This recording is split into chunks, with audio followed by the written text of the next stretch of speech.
തിരുവനന്തപുരം ബാലരാമപുരത്ത് 2.5 വയസ്സുകാരെ കിണറ്റിലെറിഞ്ഞ് കൊലപ്പെടുത്തിയ സംഭവത്തിൽ അമ്മാവൻ ഹരികുമാർ മാത്രമാണ് പ്രതിയെന്ന് അന്വേഷണ സംഘം.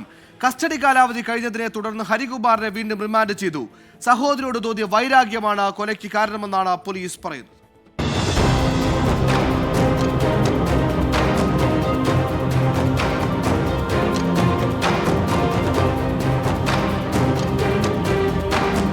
കഴിഞ്ഞ മാസം 30-ന് പുലർച്ചെയാണ് അമ്മ ശ്രീധുവിനൊപ്പം ഉറങ്ങിക്കിടന്ന ദേവേന്ദുവിനെ അമ്മാവനായ ഹരികുമാർ എടുത്തുകൊണ്ടുപോയി കിണറ്റിലെറിഞ്ഞ് കൊലപ്പെടുത്തിയത്. അമ്മ ശ്രീധു ശുചിമുറിയിലേക്ക് പോയ തക്കത്തിലാണ് കൃത്യം. ഹരികുമാറും സഹോദരി ശ്രീധുവും തമ്മിൽ അസ്വാഭാവിക ബന്ധമുണ്ടായിരുന്നു.